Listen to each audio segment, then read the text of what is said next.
Hola, ¿cómo están? Espero que estén bien. Ya vamos a conectar a Axel en un minuto. Eh, Les damos las gracias por acompañarnos. Veo que ya hay varios aquí. Somos como 50 eh, que están pendientes. Eh, bueno, mientras se van sumando, aprovecho a comentarles en que desde esta especialización en industrias culturales de la UNTREF, especialización en industrias culturales en la convergencia digital, se van a realizar charlas en este cuatrimestre, una de ellas el 15 de octubre, para informar y comunicar todo lo que se está ofreciendo hacia el año 2021, para la inscripción de 2021.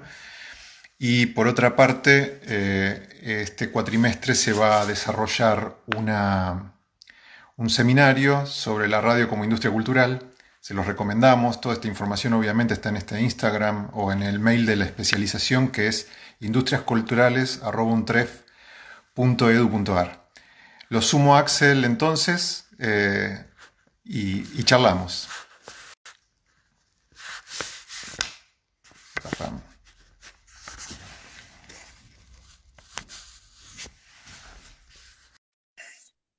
Hola Lucas, hay gente aquí conocida ya sumándose.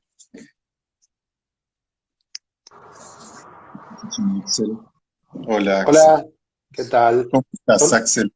Bien, yo no me veo a mí mismo, te veo a vos, no me veo a mí mismo. No se preocupen si me caigo, todo está todo bien. Se ve muy bien, te ves muy Bueno, bien. perfecto, perfecto, gracias. Eh, Muchas gracias, Axel, por aceptar la No, por invitación. favor, muchas Eh, gracias. Estamos aquí en esta especialización de la Universidad Nacional de 3 de Febrero, especialización en industrias culturales en la convergencia digital. Eh, a su vez hemos invitado a gente de la licenciatura en producción audiovisual, también de la universidad. Bueno, es un gusto verte No, y muchas escuchar. gracias, muchas Eh, gracias. y Es que me bueno, los voy a acomodo. invitar. ¿Cómo? No, me acomodo, me acomodo. ¿Se ve bien? Bueno, no me puedo ver, Sí, se ve bien, perfecto. estoy bien. Perfecto. Voy a invitarlos, obviamente, a hacer preguntas si quieren.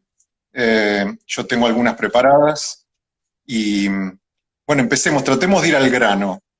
Aquí Apa. ya hay gente que sabe lo que es la convergencia digital, ya sabe supuestamente lo que es el cine y la televisión, al menos como espectadores.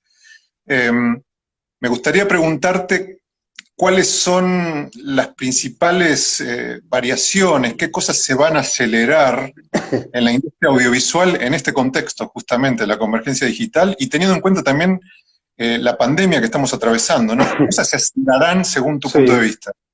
A ver, en algún lugar a veces me pregunto si la convergencia ya no pasó y en realidad estas líneas que en otra época separaban cada una de lo que hoy llamamos plataformas no están desdibujadas. Es decir, vos antes cuando veías, en el caso de una película, el camino que hacía una película era se estrenaba en cine, se veía en aviones, en hoteles, recién después se podía ver en VHS o DVD, recién después pasaba al cable premium y recién después pasaba al cable básico y la televisión de aire. Entonces, ese recorrido para una película representaba aproximadamente 3 años de su vida, 2 años y medio, 3 años de su vida, dependiendo del país. Hablo desde el cine, que es una de las cosas que más experiencia tengo. Eh, por ahí la única que es algo, creo. Todo lo demás me pasa medio por el lado. Pero creo que esa más la tengo medio estudiada. Y Televisión también. televisión también. No Pero en el cine era. producir de televisión, Claro, de... lo que pasa es que, ¿sabes qué? En el caso del cine, cada una de esas ventanas, lo que llamamos ventanas, estaba mucho más claro y era muy ordenado. Y te diría que durante 30 años, desde la aparición del VHS, estaban inamovibles. Eran inamovibles. Vos sabías que el recorrido natural de una película era eso. Había alguna excepción en el medio, pero normalmente ese era el camino. Lo que empezó a pasar en los últimos 2 años es que empezaron a aparecer jugadores que decían, ¿y por qué? ¿Y por qué tengo que seguir esta lógica? ¿Por qué me tengo que apegar a esto si yo pagué una película, financié una película entera o una serie de televisión? No tengo que esperar una cantidad X de tiempo para que esté disponible o ni siquiera tengo que respetar la idea de que vos ves un episodio por semana de una serie. Voy a dar un Sí. diferencial en función de la forma de la oferta tradicional para poder impactar con una percepción diferente del consumo. Listo, no, estreno en una plataforma y en cine al mismo tiempo. O no espero 3 meses desde el estreno en cine para que esté disponible. O te ofrezco todos los episodios al mismo tiempo, lo que llamamos estaqueo. Todo eso nace de la lógica de me tengo que diferenciar de los jugadores tradicionales, de los grandes estudios, porque como no tengo esos recursos, estos jugadores en ese momento no tenían esos recursos, la forma que tengo de marcar la cancha es cualitativa y no cuantitativa. ¿Sí? Yo no puedo hacer, dice Netflix en ese momento, yo no puedo hacer una película de 200 millones de dólares, entonces tengo que hacer que esta película se vea muy bien, pero la tengas disponible antes. O en otras condiciones, o las puedas ver las veces que quieras sin tener que volver a pagar por cada vez que la ves. Entonces, esa aceleración tuvo un impacto muy grande, porque nosotros ya lo vimos, Netflix y Amazon, cuyos modelos de negocios no son iguales, empezaron a crecer, a tener más penetración, y mientras tanto los estudios tradicionales decían, bueno, me estoy perdiendo un negocio, porque hasta ahora lo que estoy haciendo es licenciando mi contenido a Netflix. ¿Por qué no tengo mi propia plataforma? ¿Por qué no pienso que a lo mejor esta plataforma va a convivir o reemplazar a la televisión por cable? Y me saco de encima al intermediario, al cablero. Y le hablo directamente al consumidor. Es más, puedo empezar a entender qué quiere y planifico qué produzco en función de lo que del Big Data que me genera el consumo. Es más, te lo llevo a otro nivel. Yo, Juan Carlos Disney, puedo descubrir genuinamente cuánta gente le interesa Lilo y Stitch. Quizás termine teniendo un impacto en la producción de muñecos de felpa de Lilo y Stitch. Es decir, si nosotros lo pensamos pura y exclusivamente como pasaba antes, donde el consumidor era un sujeto activo a medias, porque tenía una cantidad limitada de opciones, y quien te ofrecía el contenido, planteaba las reglas de juego y eran inamovibles, esto es diferente. Vos estás en un lugar donde nuestro consumo audiovisual es parte de una cadena, no es ni el principio ni el final. Y no necesariamente lo que nosotros hacemos como consumidores tiene un efecto solo en ese producto, solo en esa serie o solo, no digo, o solo en esa película. Entonces eso empieza a adquirir otra dimensión. Obviamente la pandemia le dio más tiempo a la gente en su casa y la batalla por el tiempo libre hogareño se volvió más intensa. Entre los jugadores que ya estaban en ese lugar, los que están cambiando su modelo de negocio y los que no estaban antes y quieren estar. Ahora, la gran pregunta que todo el mundo me hace es, bueno, pero después de esto no vamos a ver más cine en el cine. Y yo les digo, wait. Primero, una de las primeras cosas que yo evitaría decir es que cualquier tecnología o cualquier forma de consumo se muere con la llegada de otra. Porque, digo, la historia de la humanidad en los últimos 300 años nos demostró que no. Que la televisión no mató al cine, que el cine no mató al teatro, que la radio no mató al teatro y al cine, que el cable no mató al cine ni a la tele de aire. Es verdad que muchas de esas industrias tuvieron que encontrar tuvieron que reinventar sus recursos. Los estudios de Hollywood empezaron a producir televisión, que no era su primera idea. No Sí, sí. digo, pero hoy son dueños, digo, ABC, que es una de las cadenas número 1 de Estados Unidos, de la Disney. No sé qué.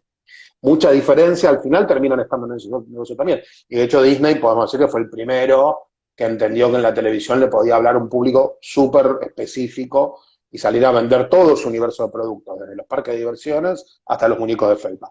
Pero bueno, lo que vos me decías es, ¿qué pasa con esta aceleración? No podemos tomar lo que está pasando hoy, que es que vos le dedicas millones de horas de consumo en tu casa, a lo que va a terminar pasando cuando la gente vuelva a salir. Ir al cine y ver películas no son sinónimos. Vos podés ver películas en tu celular y la experiencia es distinta. Y no solo la experiencia es distinta, sino que no tiene el elemento social. Vos tenés actividad social porque necesitas interactuar con otras personas, no porque el cine, porque es lindo el tapizado del cine de tu barrio. Entonces yo estoy convencido que no va a desaparecer, sí creo que el efecto que vas a tener es que las ventanas que antes eran de 3 meses, que si una película estaba en 3 meses en el cine hasta que llegaba a las plataformas, no las de Netflix ni las de Amazon, pero sí, eso se Sí, va a sí. cortar. Eso se va a cortar. O sea, lo que vos empezás a ver es que las películas van a llegar antes a la casa de las personas, los estrenos pasan a ser más globales que locales. Antes eso se reservaba solamente a las películas norteamericanas grandes. Pero ¿sabes qué? Yo estrené un documental sobre Natalia Oreiro en Rusia hace un mes y medio y lo estrenamos en 140 países al mismo tiempo. Naya Con lo cual Natalia, eso, sí, no sé, en no sé, con Netflix. lo cual claro, eso lo digo yo, pero lo puede decir cualquiera que tenga un proyecto en Netflix o en Amazon. Y lo que va a terminar pasando con HBO Max, o lo que va a terminar pasando con Disney Plus, o con Hulu, o con Peacock, o cada una de estas plataformas que empiezan a tener una pisada global. Cuando empiezan a tener una pisada global, no hay ninguna razón más para que algo se estrene solo en un país, ni siquiera en cines. Y como productor, ¿no? Incluso antes, Sí. como guionista o como generador de una idea. Como productor Eh, soy generador de ideas, te lo digo, ¿eh? sí, Mucho más obvio. que como guionista, te lo digo. Mucho más que como guionista. Como guionista Sí. decido menos que como productor. Sí, pero para tratar de englobar también a todos aquellos que dentro de esta industria están empezando con un proyecto, ¿no? El guionista Sí, que se sienta a escribir, o vos como productor que dice habría que hacer algo sobre tal tema, o con tal personaje, o no, con sí, sí. con tal propiedad intelectual, una Total, novela, lo total, que sea. total, total. ¿Qué ingredientes son los que tenés en cuenta para llegar a esa variable, a ese rango de lo global? ¿Lo pensás o no lo pensás? ¿O Mira, es algo en que realidad, surge luego? Digo no, porque obviamente valoro tu percepción al respecto, ¿no? Bueno, los antecedentes que tenés, los proyectos en los que trabajaste, el mismo los entrenamiento. antecedentes penales. El- No, no, a ver, te digo, cuando yo empecé a laburar en televisión, y te digo porque fue hace 25 años, pero cuando empecé a laburar en cine, hace 11 12 años, la lógica era, hago esto y lo saco a ver qué pasa. Trato de encontrar qué elementos pueden llamar la atención a la gente, pero después hay un gran signo de interrogación acerca de si al espectador le va a llamar la atención o no. Haces una campaña publicitaria buscando los ángulos de esa película que puedan conectar con la mayor cantidad de gente posible. A veces vos sabés que es una película o que yo sabía en ese momento cuando tenía una película que su alcance era un poco más limitado, porque era una película más compleja, porque los temas eran más incómodos, o cuando hacía una película que enganchaba perfecto con, si querés, el estado anímico social en ese momento, y eran por ahí una película más accesible. Yo te hablo en términos generales, obviamente un super éxito no se calcula. Vos podés decir, bueno, hicimos El secreto de sus ojos, tiene a Darín, tiene a Franchella, esperemos que funcione, pero vos no podés planificar que una película haga ese recorrido. De las películas más taquilleras en las que laburé, la búsqueda era que estuviesen buenas, que fuesen películas sofisticadas, pero de acceso fácil para la gente, que dispararan buenas ideas, pero que no fuesen pavas. Tengo que explicarlo así, que no fuesen películas sí, sí. boludas. Porque vos podés decidir hacer una comedia Muy boluda y buen no está principio, mal. muy buen No, principio. a mí me Para pareció, empezar un mirá, decálogo. es que, ¿sabes qué pasa? Es que para mí los espectadores tienen décadas de ver contenidos, tienen un nivel de sofisticación. El espectador, cuando vos decís, vamos a escribir este guión y no sabés, en el tercer acto, el asesino es el mejor amigo, y arrancó la película y vieron un gesto del mejor amigo y la gente dice, es el asesino. ¿Viste? Y vos estás convencido que no se van a dar cuenta y es la demostración de que los cineastas tendemos a subestimar a la audiencia todo el tiempo. Entonces hay un gran ejercicio de decir, bueno, ¿qué tan claro está lo que estoy contando en función de que quiero que la audiencia lo disfrute, pero no los quiero subestimar como para pensar que no se van a avivar de toda esa especie de estructura finísima que tenés que hacer para que una película funcione. Y esto, insisto, no tiene nada que ver con la formación académica, no tiene nada que ver con el nivel socioeconómico, con el grupo de pertenencia, porque socialmente los contenidos son crossover, cruzan todas las franjas de la sociedad, todas las edades, ¿entendés? Todos los niveles socioeconómicos, todos los grupos etarios. Entonces, todo el mundo está, el que quieras, en cualquier lugar, desde Barrio Parque hasta la 31, que en el fondo no están tan lejos, eh, está entrenado y tiene una mirada súper sofisticada de la narrativa. Pero la gente decide qué ve. Decide cuándo quiere ver un contenido liviano, cuándo decide ver algo que tiene más carga, y hay gente que tiene más, la verdad, le gusta más una cosa que la otra. Sí, sí. Entonces, en ese punto, vos decías, bueno, hacemos una película como La Patota, te doy un ejemplo. Nuestro plan de negocios de La Patota era que esperábamos que fuese una película que vieran 75.000 personas. Todo el cálculo de la economía de la película en la Argentina estaba armado sobre esa idea, porque suponíamos, en el armado con Agustina Santi Campbell y con Fernando Brón, que fueron los que produjimos la película, y Nacho Viale, y pensábamos que era una película compleja, que era una película incómoda, que era una película que al espectador le iba a generar mucho más interrogantes que respuestas. ¿Viste? Y Y frente que a eso tenía decía, ese bueno, techo. claro, y decíamos, bueno, esta es la escala de la película. Y el armado financiero estaba pensando en esa escala. Después la película gana Cannes, genera un nivel de prensa enorme, coincide con el inicio del movimiento Ni Una Menos, una película que habla sobre la violencia de las mujeres. Bueno, coincide porque era un tema que estaba dando vueltas, no porque nosotros fuésemos Nostradamus con la bola de cristal, sino porque era un tema que socialmente estaba dando vueltas. La película hizo el doble en Argentina de lo que habíamos calculado. Hizo 150.000 espectadores. Ahora, a vos te va a parecer un número ridículo si yo te digo los 4 millones de espectadores, casi 4 millones de espectadores, Relatos Salvajes. Pero yo las viví como triunfos parecidos, porque fueron muy por arriba de mis expectativas. Bueno, esa era la vida anterior. En la vida actual, en la vida de las plataformas, lo más, lo más importante es preguntarse qué película es. No dejar de hacerla porque no es una película que no va a tener proyección global, sino entender que si es una película que apunta a un público local, su modelo de negocio tiene que estar pensado en esa escala de espectadores. ¿Entendés? Absolutamente. Entonces, claro, no es que hay que dejar de hacer cosas, hay que tener claro para quiénes son, cuál es su público natural. Eh, ¿Viste? Decir, bueno, ok, ¿es esta una película que tiene la capacidad de viajar? ¿Tengo que trabajar el contenido para que alguien que vive en otro país lo entienda? ¿O lo que quiero contar solo existe en el universo de lo local?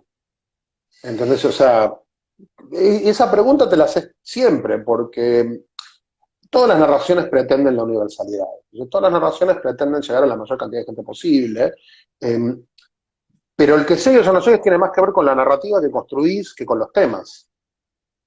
¿Entendés? Que vos me digas, bueno, yo quiero contar, no sé, no sé, el robo del siglo. ¿Viste? Digo, La entonces yo película podría más taquillera decirte, de este año en Argentina claro, hasta después del cierre de los cines. Sí, hasta que nos agarró la pandemia. El sí, planteo que nosotros nos hacíamos era así, ok, pasa en zona norte de Buenos Aires, los personajes son argentinos y uruguayos, es una historia real, pero nuestra idea era que la pudieses ver en cualquier lugar y que la narrativa funcionase de todas maneras, más allá de cuánto había afectado a tu vida el hecho cuando ocurrió. ¿Viste? sí. Digo, porque lo que vos no podés hacer es pretender que los espectadores tengan la información que vos tenés cuando estás contando. Eso no, Ese digo, es de el, nuevo, no, claro, ¿viste? Digo, no es que estás diciendo, volviendo a lo que decíamos antes de subestimar, no subestimar la audiencia. Esa es la fina línea entre que yo no puedo subestimarlo, pero tampoco puedo pretender que tenga una información que no tiene por qué tener, o que no tengo por qué pretender que se acuerden de toda la historia. Y de nuevo, cuando haces una película estás generando una narración en términos dramáticos, no en sí, términos sí. dramáticos de llorar, sino en construcción dramática, que tiene que funcionar en sus propios términos, más allá Tiene de que si ser es un caso real o autosuficiente. no. Claro, Tiene que mirá, ser por ejemplo, autosuficiente. una de las cosas que pasaba en la venta internacional del clan, que era muy interesante, la película de Pablo Trapero sobre la familia Sí. Pucho, era que había lugares donde nos decían, no puede ser, esta historia no puede haber pasado, países, no puede haber pasado, ¿cómo una familia tuvo gente encerrada en un sótano, nadie se enteró? ¿Cómo? No puede ser. Y vos le decían, no, ¿cómo que no puede ser? Esto es todo real. No, no puede ser. Era eh, inverosímil. Era muy Aten- era como, ¿Atentó con la perspectiva que tenía el no, público o esta yo no me gente porque decía, acuerdo, no, esto es mentira? mirá, yo no me acuerdo, creo que una vez fueron alemanes o austríacos, alguien nos dijo, che, pero no puede pasar. Y yo le dije, pero si ustedes tenían un tipo que tenía encerradas a las hijas en un sótano de 20 años, ¿qué me dicen a mí? Porque digo, en el Sí, tercer sí, mundo sí. creen que es un problema nuestro, ustedes también, pero hay un lugar, viste, digo, explicar, por ejemplo, el proceso de organización nacional del gobierno militar, la dictadura militar que hubo en Argentina entre el 76 y el 83, es muy difícil explicar, por ejemplo, a los norteamericanos, la dinámica de la vida cotidiana en ese contexto. Entonces, si vos haces una película ambientada en esa época, no puedes dar por sentado, si vos aspirás a un contenido global, que entiendan, que lo sepan de antemano. Y un ejercicio de plantearte un espectador muy sofisticado en la narración, pero no necesariamente consciente de todos los hechos históricos. Eso coincido, bueno, estamos casi hablando exclusivamente en este momento de lo narrativo, pero al pasar planteaste el cuidado que hay que tener sobre un plan de negocios. ¿Sí? Lo que pasa es que no está muy separado, es que te juro, no está muy separado. Es uno de los grandes Coincido, mitos, mira, esto, no, coincido, agradezco, pero claro, justamente agradezco se que me iba a lo digas. preguntar a nuestra industria en Argentina, ¿no? La industria argentina. Al sector, no digas industria, decís sector que es un poco más realista. Esa es otra cosa que te iba a preguntar, si lo teníamos que llamar industria o sector. Gran discusión, digamos. Yo trataría de llamarlo industria para poder discutir otras cosas ante Yo creo que el igual le gobierno decís industria nacional porque es una y otros expresión de ministerios. deseo. No, yo creo que decir la industria es una expresión de deseo. Para que sea Ok, industria tienen que pasar cosas que hoy no están pasando. bueno, a eso iba. ¿Crees que nos hace falta más concentrarnos en este punto de vista del plan de negocios, de la evaluación de la industria como tal? ¿Qué cosas le faltan a Mira, la industria o al sector audiovisual argentino para ser industria? lo primero que te voy a decir es, lo puedo hablar muy en el caso del cine, me siento cómodo, la tele tiene otras características. Y además está mutando a una velocidad tan grande que requiere un análisis un poquito diferente, me parece. En el caso del cine, vos tenés varias generaciones formadas en la idea de, en ideas que para mí son incorrectas. La primera es, vos no podés tener una industria si existen solo una o dos fuentes de financiación de los contenidos. Es decir, si el rol que la industria le pone al Estado es de ser...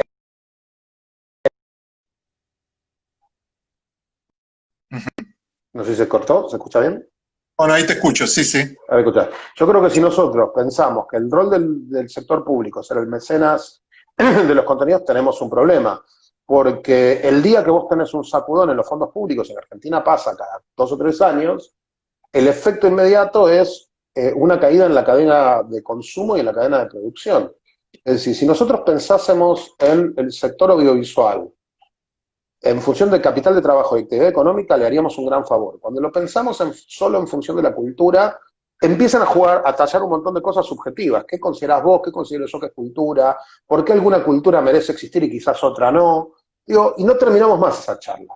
Ahora, si yo me siento y digo, el sector audiovisual genera X cantidad de puestos de trabajo, paga tanta cantidad de millones de dólares por año en impuestos, es consumido por tal cantidad de personas en Argentina y trae a la Argentina X cantidad de dinero, estamos hablando de otra cosa. La gente se ofende en la Argentina porque el sector público apoya la producción audiovisual, pero no se pregunta cuánto apoya a la fabricación de bulones o a la fabricación de autos.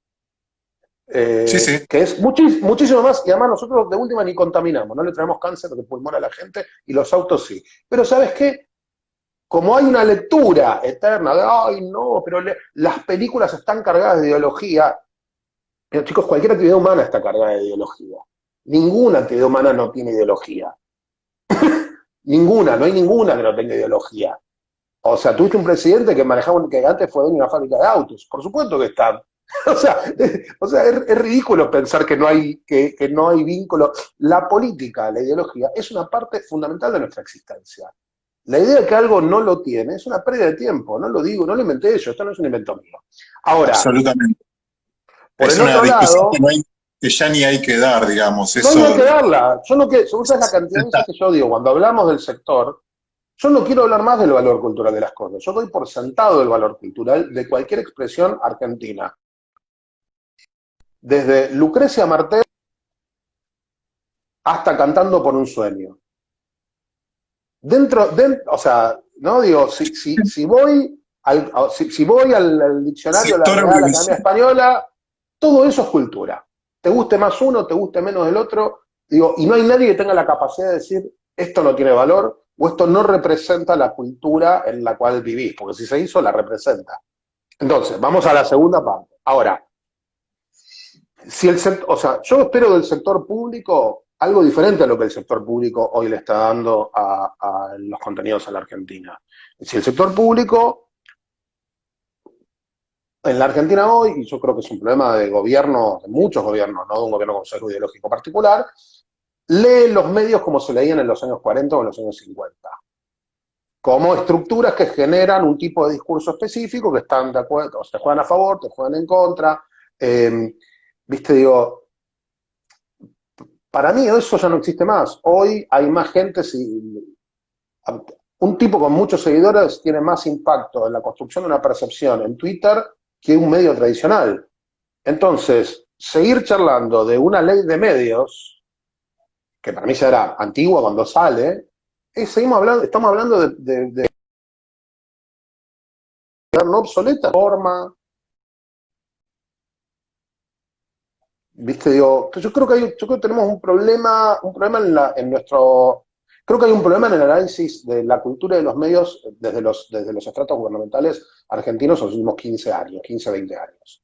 Con lo cual te lo digo así para que quede claro que no es un signo ideológico específico, sino vos tenés que apostar, o sea, yo creo que lo que hay que apostar es la cultura que no existiría sin intervención del Estado, la más hermética, la más complicada, la que no requiere capital privado. Y creo que cuando hablamos de capacidad de trabajo, cuando hablamos de actividad económica, lo que tiene que haber son los mecanismos que existen en la mayor cantidad de países que apoyan la actividad económica relacionada con el sector audiovisual, que son beneficios fiscales, que son tax rebates, que son formas de traer inversión local y traer inversión extranjera. Entonces yo me preguntaba, porque la gente te dice, ¿para qué querés el Instituto del Cine? Digo, yo quiero que el instituto banque las películas que no existen dentro de los esquemas comerciales.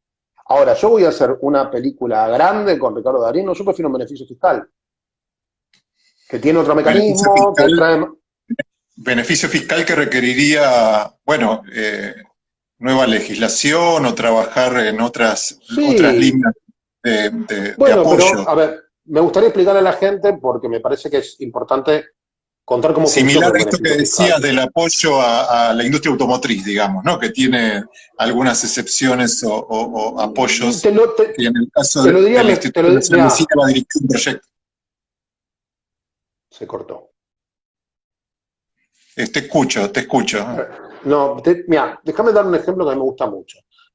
¿Viste alguna vez The Walking Dead, la serie? ¿Te gusta The Walking Dead? Sí, claro. ¿Te gusta? No me Bueno, gusta, pero la he visto, sí, claro. la viste. Game of Thrones, ¿te gusta? Sí. Ok. Game of Thrones rodó varias temporadas en Irlanda. Igual no importa lo que me guste a mí, ¿eh? Ah, Me parece que está bueno contarlo así. Game of Thrones rodó, por ejemplo, temporadas en sí, Irlanda, sí, ¿no? En Irlanda, por cada $10 que vos invertís en trabajo local, en una producción de cine o televisión, te devuelven 4.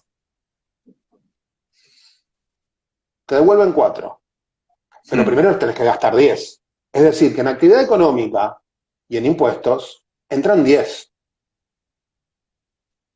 sí. Y el Estado devuelve 4. Y vos me decís, ¿y por qué? Eso ¿Y por qué? se llama cash rebate. ¿Cómo, Cash cómo? rebate. Cash Tax rebate o rebate. tax rebate. Tax rebate. Tiene Cash diferentes rebate, nombres, pero sí, pero son incentivos. Son incentivos a la sí, producción. incentivo, sí. Incentivos. Tienen una lógica diferente a la de los subsidios que hay en la Argentina. Sobre todo los subsidios de cine, que se manejan de otra manera. Porque no interviene ningún factor cultural. Vos demostrás que gastaste la plata. En Irlanda, Irlanda te reconoce ese laburo. ¿Por qué? Porque Irlanda dice, yo necesito que entre más plata, necesito que entre en dólares, necesito que entre en euros, necesito generar puestos de laburo, lo necesito. La forma que tengo es esta. Me vas a decir, no, bueno, pero eso es Irlanda. Entonces yo me doy vuelta y te voy a decir, si te gustó Walking Dead, eso también es Atlanta, Georgia. Por ejemplo, si te gustó La Casa de Papel, bueno, España tiene un 18%, pero las Canarias tienen un 38%. Resultado, Ridley Scott va y hace una película sobre las cruces. ¿Por qué? Porque le conviene. Rápido y Furioso filma en las Islas Canarias. Y me vas a decir, no, bueno, pero esos son países del primer mundo. Y yo te voy a decir, Chile tiene Corfo. que es un sistema parecido. Tiene Colombia. Colombia, Eficina en México, Uruguay, Brasil, con todos los quilombos que tiene. Argentina se está aislando por decisión propia, porque tiene un approach a la producción que va en contra de lo que Argentina necesita hoy, que es que vengan y traigan plata. ¿Qué hace falta? ¿Qué otra cosa falta además de esa apertura que se generaría a partir de legislación o de cambios en lo que tiene que ver con, no sé, Mirá, política? lo que ¿Qué pasa es hace que falta desde el punto de vista del sector? ¿Qué cosas hay que reforzar además? no, ¿La técnica, el guión, yo la te lo diría, producción? mira, yo lo que siento es que el sector hoy está en un círculo porque lo que está tratando de hacer durante la crisis es sobrevivir sin ingresos. Entonces, es muy difícil tener charlas Sí, pero acerca ahí de vuelvo a qué decir debería algo que pasar en decís un antes. año, ¿viste? No, no, no, digo, pero pensemos, hagamos de cuenta que no existe la pandemia por unos segundos, ¿no? ¿Qué necesitaría el sector funcionando en una normalidad, digamos, en una Yo te nueva digo, normalidad? yo creo que lo primero que necesita el sector es más fuentes de laburo. Y eso es algo que yo no le puedo pedir directamente al sector público. El sector público no tiene la capacidad de generar puestos de trabajo. Lo que sí tiene que generar es condiciones para que eso pase, que es diferente. Yo creo que el sector público no debería consultar más a la industria a la hora de decidir hacer un beneficio fiscal, no debería ni preguntarle, debería ser una decisión política completamente vertical, diciendo no podemos estar en condiciones, tener menos condiciones que países que tienen menos capacidad productiva que Argentina. Y esto es una decisión estrictamente política, no tiene que pasar por el sector.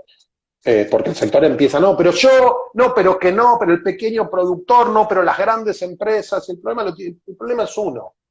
El problema es uno y es la ausencia de capital para poder generar contenidos y fuentes de laburo, ¿entendés? O sea, yo no, hay un falso nacionalismo, perdón que me pongo un poco en esto, que dice, no, pero le vamos a dar plata a producciones extranjeras.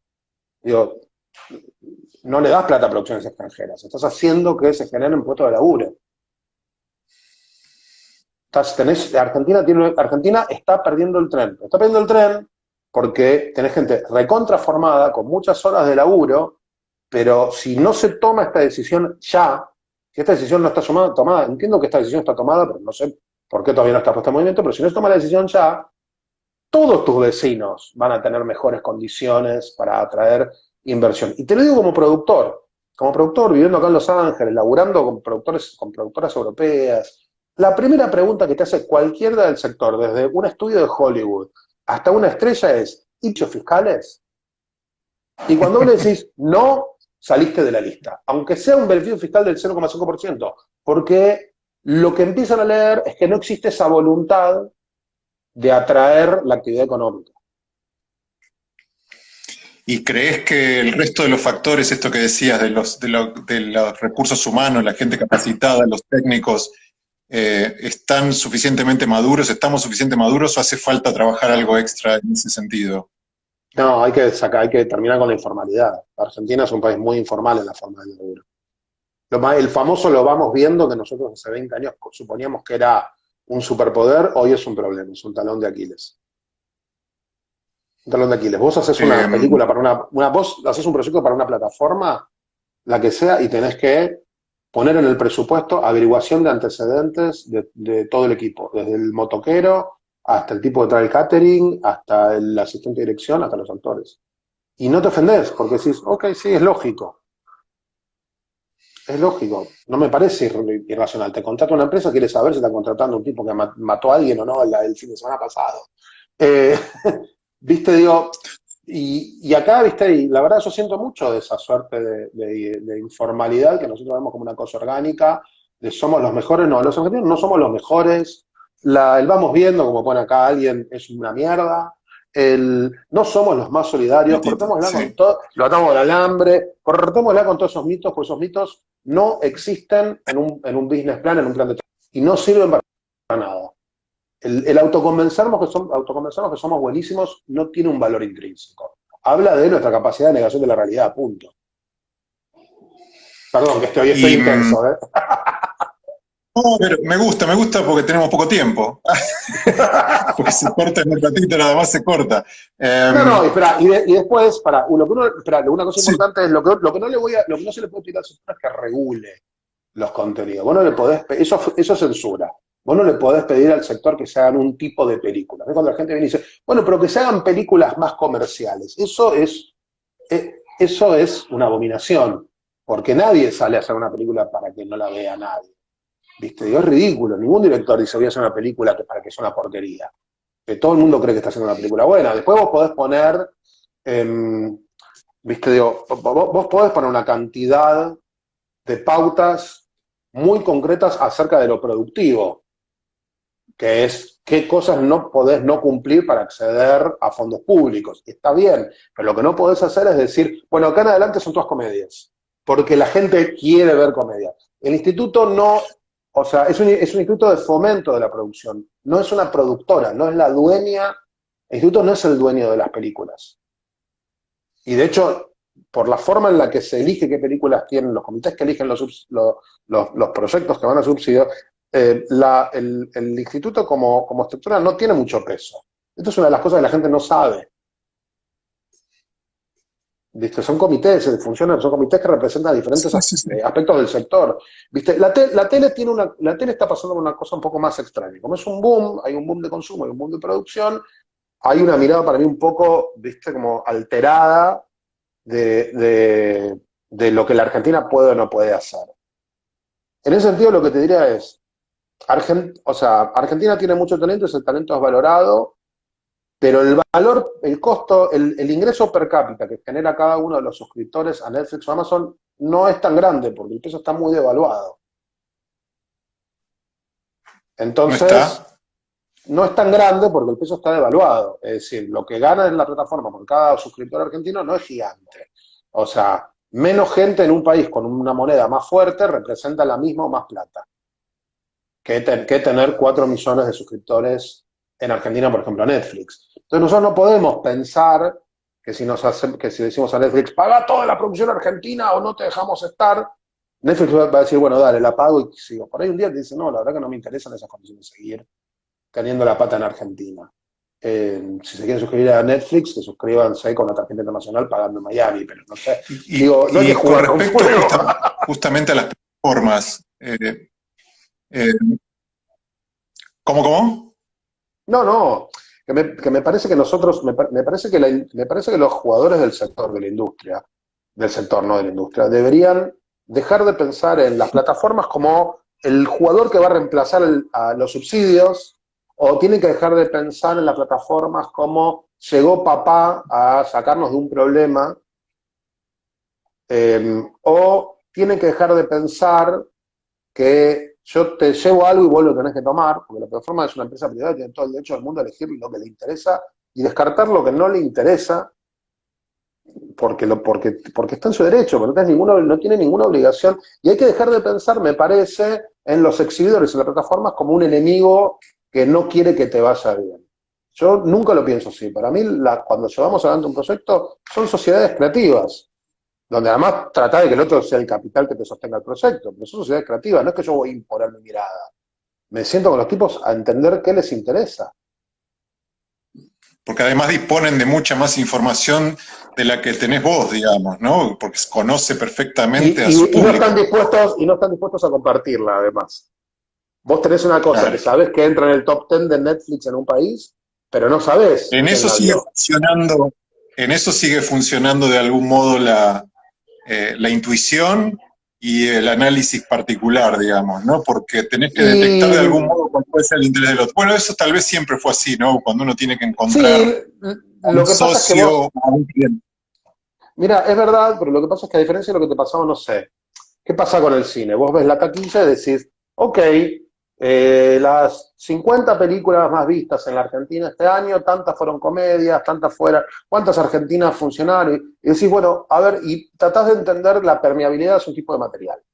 Después no es la razón por la cual vos decidís hacer una peli, pero te Sí. permiten decir, bueno, es una película de cierta escala. Si ya sé que no va a ser una película masiva, entonces no podés gastar millones y millones de dólares. Lo pensás así. Con las plataformas, vos salvo el top 10, no sabes qué impacto tiene. No sabes cuánta gente está viendo. Suponés que si Crímenes de Familia estuvo 3 días en el top 10, hay una permeabilidad a eh, dramas familiares marketeados como thriller. Ahora, eso no quiere decir nada, porque vos con esa premisa podés hacer 2.000 millones de películas diferentes. Y por ahí cuando vos la tenés hecha y te tocás la puerta a Roberto Rimoldi Netflix, le decís, pa, tengo la película que vos querías, 2 años después te dicen, no, pero eso fue hace 2 años, ahora no nos funcionan más esas cosas. Entonces tampoco Sí, lo podés pensar de esa manera. además teniendo en cuenta los tiempos de producción que implican esas producciones, ¿no? Totalmente, y el El- desarrollo de que un guion esté bueno. Entonces lo que empezás a preguntarte ¿es interesante esta historia? ¿Para quién es interesante? ¿Y en qué escala es interesante? ¿Me interesa a mí? Sí. ¿Le podría interesar a los demás? ¿Viste? Digo, uno de los argumentos que tienen los... Decime. no, ¿cuáles son los datos, esos análisis que crees que le hacen falta al sector audiovisual en Argentina? O en la región también, ¿no? No, el, ¿Le el damos primero, Argentina. suficiente importancia a esos datos o qué necesitaríamos? Yo lo primero que le diría a Argentina es que tiene que ver los análisis de impacto económico del beneficio fiscal en Uruguay. Eso es lo primero que te diría, para que vea cómo Argentina se está perdiendo un montón de plata, nos estamos perdiendo un montón de plata dando vueltas en nuestra economía cotidiana de boludos, nomás. En la segunda instancia, lo que te diría es, yo cuando laburaba en Telefe, primero para Telefónica y después para Viacom, hacía por mi cuenta mucho análisis de taquilla. Muchísimo análisis de taquilla. Cómo oscilaba la venta de entradas cada semana, cuál era la pasión del cine argentino en la taquilla, cómo era el consumo por género, si veían más comedias, más suspenso, más terror. Descubría que había una diferencia muy grande entre la cantidad de documentales que se estrenan y la taquilla de documentales en la Argentina, que en algún punto es interesante, porque parece que ese lugar lo tomaron las plataformas, que es un lugar donde los documentales, a la inversa, tienen un muy buen funcionamiento. Es como si, no digo, como si hubiésemos descubierto que los espectadores están muy dispuestos a ver un documental en su casa, no necesariamente saliendo de su casa, pero que sí les encantan los documentales. No digo, yo empezaba a hacer eso, trataba de entender además el funcionamiento de la taquilla siendo reactivo. Reactivo primero entre las películas que se estrenaban y qué pasaba en el contexto. ¿Viste? Digo, entonces,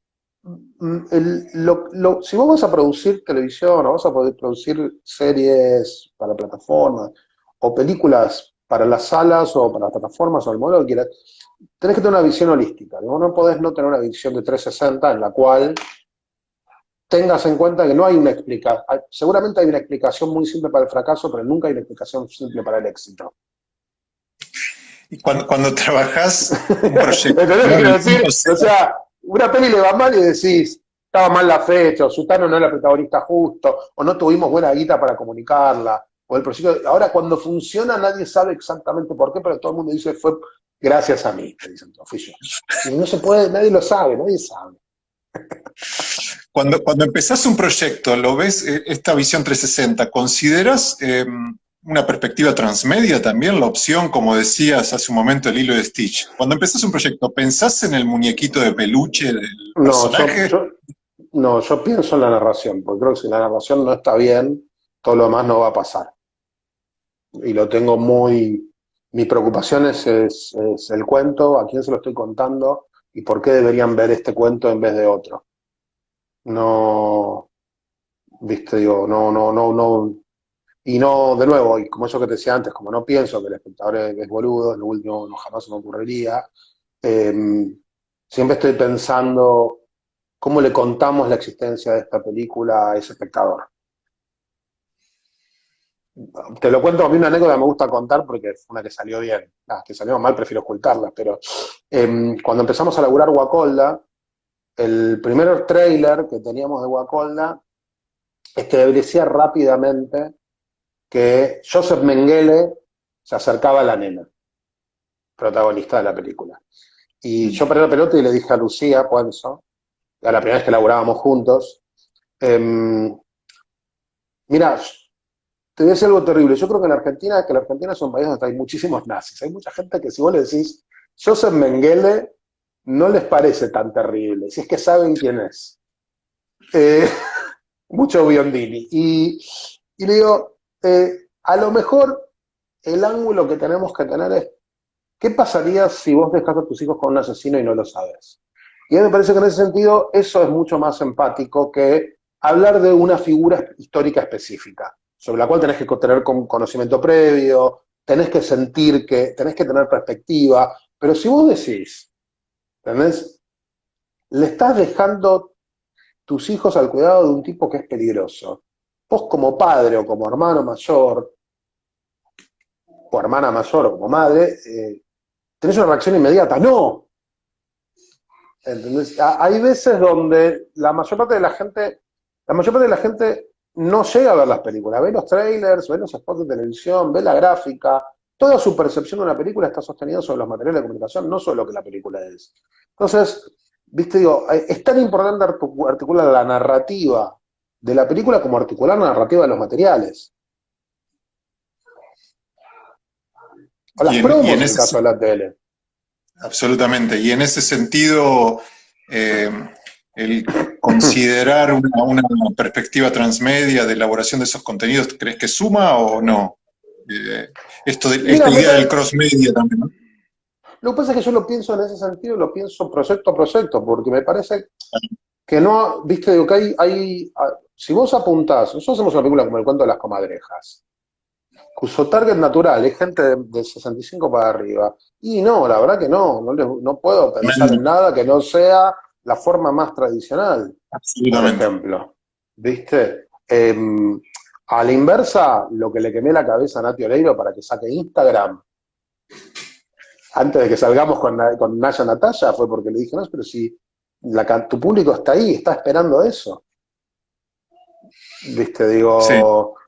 eh, y también un poco esto que te decía, la atomización en la que nosotros dejamos, todos empezamos a hacer nuestro propio medio, nosotros somos el mensaje. Porque hoy vos estás hablándole cada vez a más gente sin intermediarios. Es decir, sí. la intervención de Google en YouTube, la intervención de Netflix, perdón, de Facebook en Instagram y Facebook, o la de Twitter, en lo que vos haces, es importante, pero no es condicionante. Vos podés contar un montón de cosas, está bien, no podés poner pornografía en Facebook porque perdés la cuenta, o en Instagram, pero sí podés escribir un montón de cosas y podés plantear sin la intermediación. Por lo tanto, no sé si se tildó. ¿Se tildó? No te Ok, escucho, te escucho. ¿me Sí, escuchás? Entonces, lo primero sí, que yo hablo cuando nosotros arrancamos un proyecto con todos los participantes, directores, productores, estudios, es como cada uno de nosotros somos los embajadores de la película. Que ya no se trata, como hace 20 años, pura y exclusivamente de la plata que vos pongas en comunicación, en medios propios o en medios de terceros. O sea, el público que va a ver Naya Natalia, está siguiendo a Natalia, ya la está siguiendo, ya tiene esa afinidad, ya está en es contacto el con ella. núcleo, claro, ya es el núcleo. Entonces, ¿quién va a ser mejor embajador de Naya Natalia que Natalia Oreiro?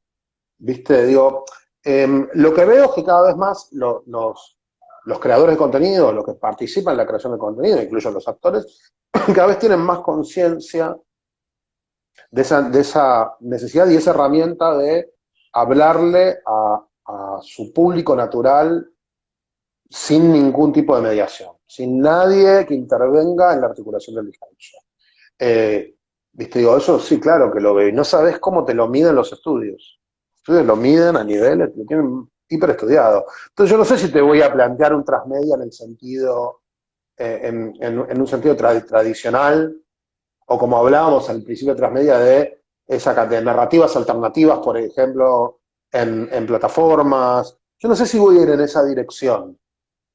Digo, porque no estoy tan convencido del impacto que tiene donde vos sí querés atraer a los espectadores de una, que es la película como evento. Pero sí creo que nosotros tenemos que eventizar lo que hacemos.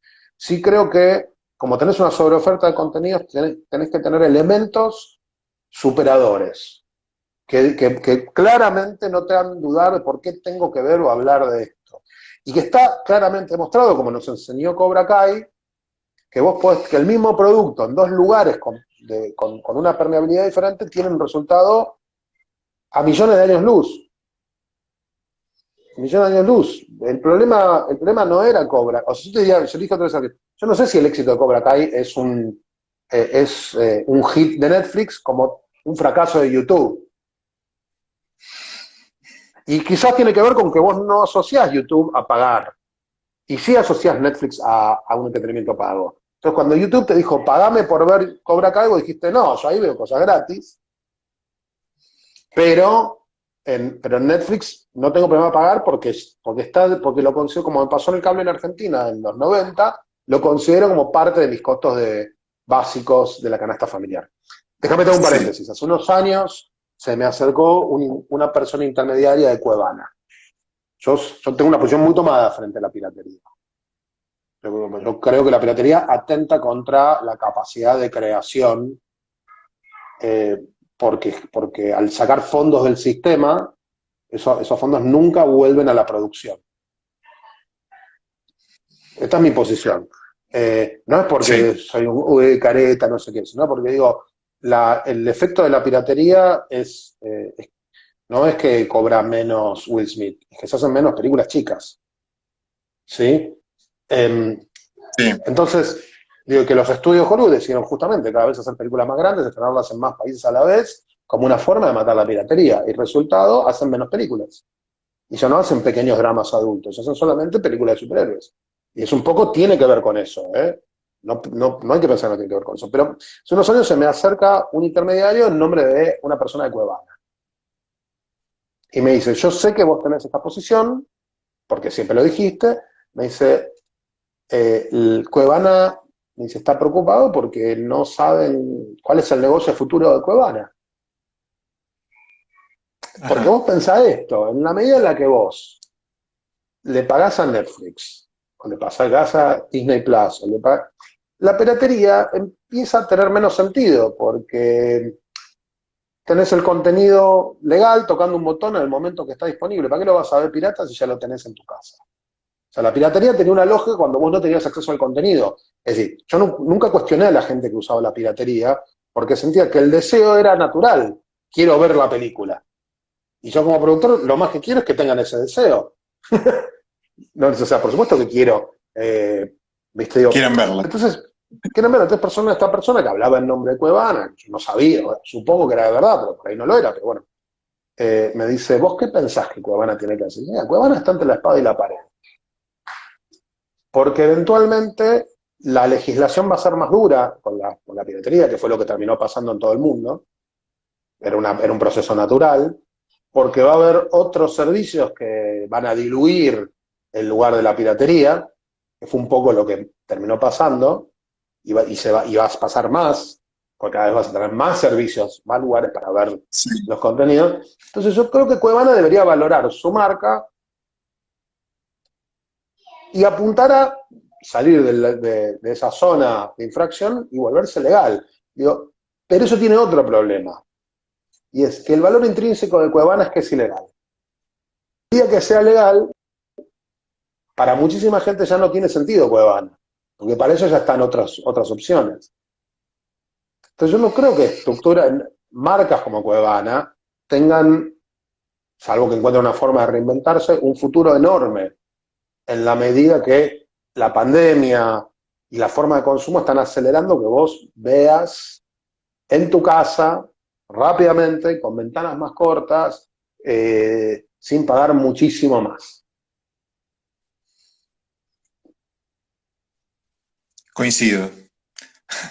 Eh, Nos quedan muy pocos, 3 minutos, 4 minutos. Quería preguntarte cómo fue la experiencia de Staged, la serie con BBC que produjo tu empresa y cómo está evolucionando. Además de lo de Naya Natalia que nos contaste, es otra cosa que tienen ahora Eh, mismo Stage es online.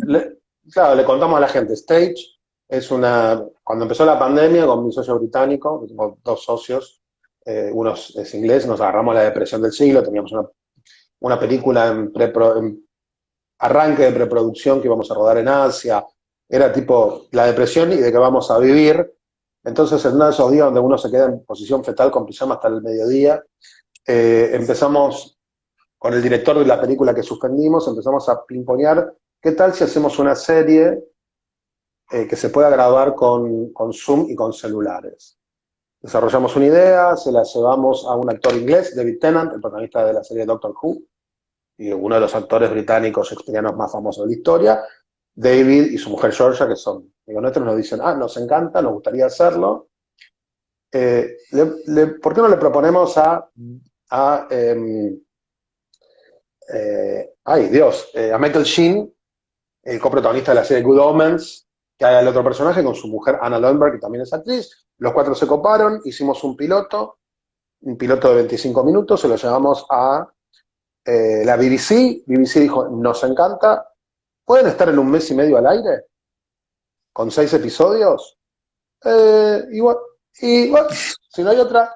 Y terminamos haciendo una serie de 6 episodios, protagonizada por toda esta gente que te conté, más actuaciones especiales de Samuel Jackson, Judi Dench, cada uno grabando desde su casa, ¿Cómo con su fue computadora y su trabajar con celular. esas estrellas grabándose a sí mismas en su casa? ¿Cómo fue Muy el proceso? divertido, muy divertido. Me guardé los crudos porque son buenísimos. Porque además hacían, claro, cada una de las escenas que ellos tenían las grababan varias veces. Nosotros teníamos un guión, pero siempre había un margen de improvisación si ellos querían. Generalmente seguían lo que estaba escrito, lo que pasa es que ver Samuel Jackson no podés parar de reírte, Judi Dench tiene una autoridad, proyecta una autoridad que es espectacular. Entonces fue buenísimo. Pero el acuerdo que teníamos con ellos es que no podíamos contar hasta que saliera la serie que ellos estaban invitados. Eran como una sorpresa. Entonces, cuando sale el episodio de Samuel Jackson en Inglaterra, explotó Twitter en Inglaterra, entramos, viste, en las tendencias de Twitter arriba como segundo en Inglaterra, ganamos la franja horaria, terminó de salir al aire la serie y la volvieron a pasar toda de nuevo 2 semanas después. ¿Cómo Y hacemos a para, partir, sin piratear, cómo hacemos para verla desde Argentina? Mira, nosotros y estamos en negociaciones con Latinoamérica, todavía no está comprada en Latinoamérica. La serie ya se vendió en Australia, donde la va a tener ABC, que es la cadena número 1 de Australia. Ya la vendimos a China, la vendimos a Estados Unidos, pero todavía no puedo decir quién la va a tener, pero le va a quemar la cabeza a la gente. Y ahora la tiene en Inglaterra, la tiene Netflix Inglaterra. Así que estamos laburando en la segunda temporada porque la pasamos todos tan bien y fue tan buena experiencia Bueno, que... Sí, además lo que nos empezó a pasar es que recibíamos como unas devoluciones muy buenas de la industria, acá en Los Ángeles y también en Londres, viste que nos decían cosas al estilo, bueno, le encontraron la vuelta al hastío de la pandemia, a que todo el mundo está encerrado, pasándola como el Thor, para una metáfora. Es muy bueno porque vos lo ves en los crudos, ves a grandes estrellas de Hollywood diciendo, uy, lo embolado que estoy, uy, qué embole que tengo. Más allá del costo humano, que es lo peor de la pandemia, hay un lugar donde la experiencia humana también se empató en algunos aspectos. La incertidumbre le pegó a todo el mundo, a los que tenían recursos y a los que no tenían recursos. No estamos todos en el mismo bote, estamos en el mismo océano. Es verdad que no todo el mundo tiene los mismos recursos, pero, pero haber podido hacer algo para nosotros arrancó como terapéutico y terminó siendo algo buenísimo para la productora. muy bueno. Bueno, estamos cerrando. Te agradezco No, muchísimo. por Creo que la favor, gente que muchas nos gracias a acompañó ustedes. también. Eh, Veo muchos comentarios. Perdonen que a veces yo me pongo un poco, no intransigente porque no es intransigente, pero yo quiero que la gente empiece a ver todo lo que podemos modificar para tener una vida mejor.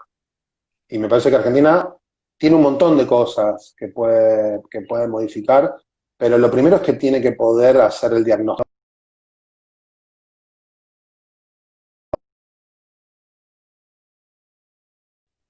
ya estamos cerrando. Nos queda